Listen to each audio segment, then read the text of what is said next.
ओम तव कथामृतम तप्त जीवनम कविभिरीडितं कल्मषापहं श्रवणमंगलम श्रीमदाततं भुवि गृह्णन्ति ये भूरिदा जनाः।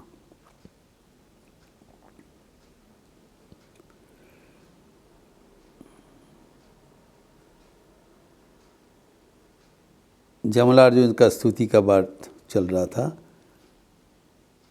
भगवान कृष्ण का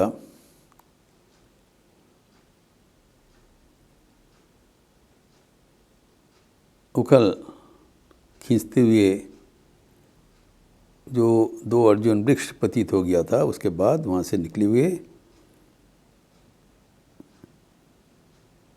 कुबेर के दो पुत्र नलक्रीबेर एवं मणिग्रीव जो स्तुति किया था, उसमें से जो दशम स्कंद के दशम अध्याय में 30वां श्लोक हम लोग चर्चा कर रहे थे, उसमें से था कि आप काल है,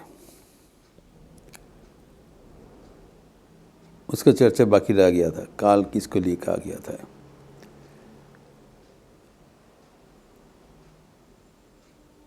तमेक सर्वभूतानाम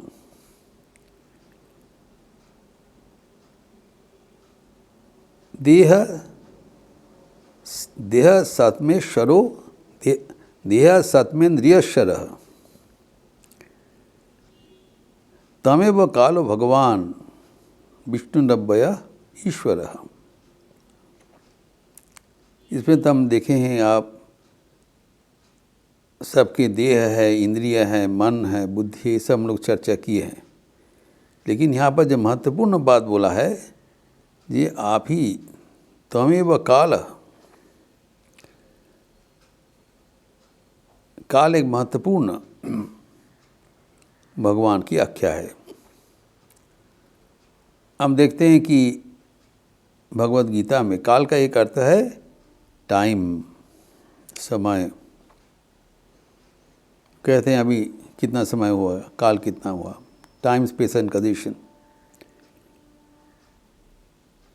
देश काल, स्पेस को देश कहा जाता है। अभी जो काल के बारे में जो भगवद गीता में जो विभूति योग में दशम अध्याय में कहा गया है 30वां श्लोक में, प्रह्लादश्चास्मि दैत्यानां काल कलयतामहं मृगाणांच मृगेन्द्रोहम वैनतेयश्च पक्षिणाम। दैत्य कुल मैं प्रह्लाद हूँ, भगवान कहते हैं। जो पशुओं के भीतर मैं पशुराज सिंह हूँ, मृगेन्द्रोहम। पक्षियों के भीतर मैं गरुड़ हूँ, एवं जो गणनाकारियों के भीतर मैं काल हूँ।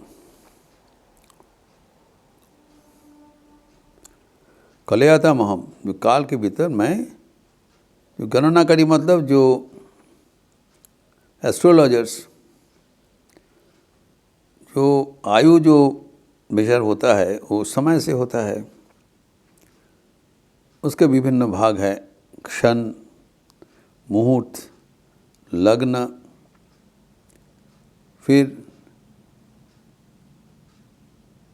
जो समय, घंटा, मिनट, फिर उसके बाद दिन, फिर पक्ष, मास, वर्ष इत्यादि। तो नाना प्रकार का जो समय का विभाजन है, जिससे हम सब कुछ गणना करते हैं, गणनाकारियों के भीतर जो मुख्य चीज़ है वह काल है, जो कि प्रतिक्षण क्षयशील। Nobody can stop the time. कहा जाता है time and tide waits for none. समय बड़े विचित्र है, किसी को याद नहीं देते। It doesn't wait for anyone. ये है काल का, भगवान कहते हैं मैं उसमें काल हूँ। दूसरा काल का और एक व्याख्यान दिए हैं दशम अध्याय का 33वां श्लोक में। अक्षराणाम अकारोस्मि द्वंद्व समासिकस्य च अहमेव अक्षय काल धाताहम विश्वतो मुख। ये भी दिया है, ये विभूति योग में बताए। ये अच्छी सारे अक्षर में मैं आकार हूँ एवं जो समास में मैं द्वंद्व समास हूँ। यहाँ पर बताया मैं अक्षय काल हूँ। जो काल का बाद में पहले का हम लोग कहा था, वो काल सब समय क्षयशील है।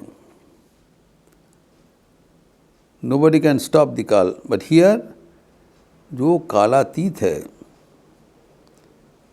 जो काल के भी काल है, जो अक्षय है, उसी को भगवान कहलाता है।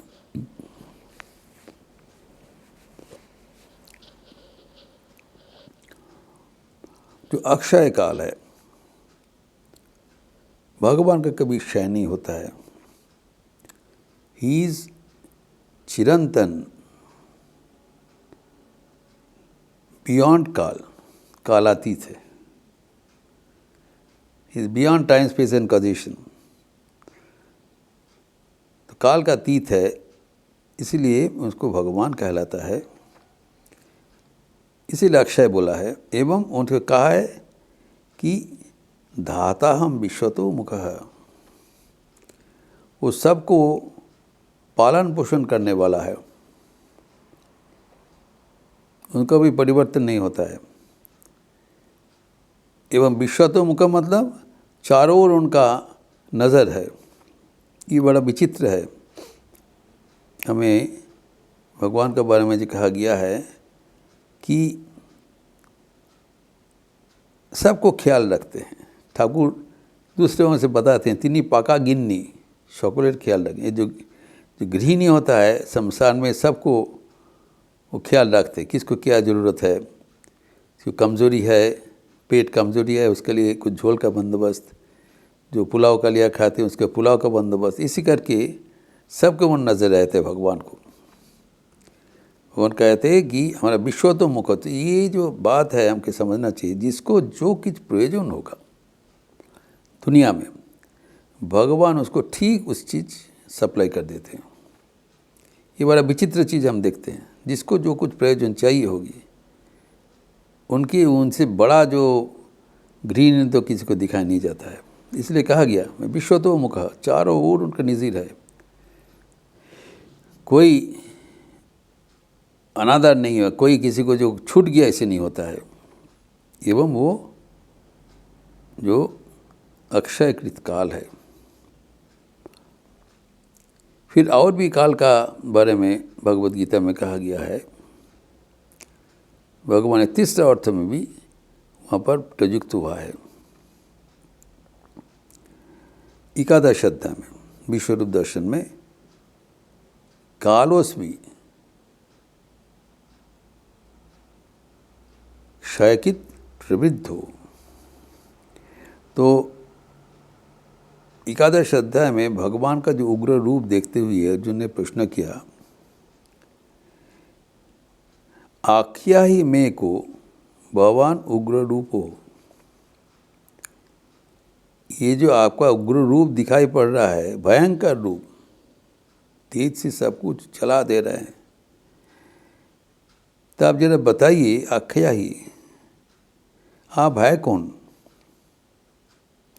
जो श्री कृष्ण को बोला कुछ अब विश्वरूप दिखाओ, तो लेकिन देखने से इतना भयंकर रूप देखते भयभीत होकर कहते हे प्रभु बताइए, प्रसिद्ध देवेश वरण निवास, आप प्रसन्न हो जाइए, आप मुझे कृपया बता दीजिए आप है कौन। जैसे पूछा है 11:30 में, तो परवर्ती श्लोक में कहते हैं कालोस्मि लोकोक्षयकृत प्रविद्धो, मैं काल हूँ भयंकर, हम अभी रूप से अवतीर्ण हुआ हूँ सबको अभी संहार करने के लिए। काल का और एक अर्थ है काल को इसलिए कहा जाता है मृत्यु, काल घोनी एसेছে, अतः मृत्यु का देर नहीं है। तो ये भी एक तीसरा अर्थ है कि भगवान सबको संहार करने वाला भी है। जैसे एक स्वामी विवेकानंद के कविता भी, मृत्यु रूपा काली,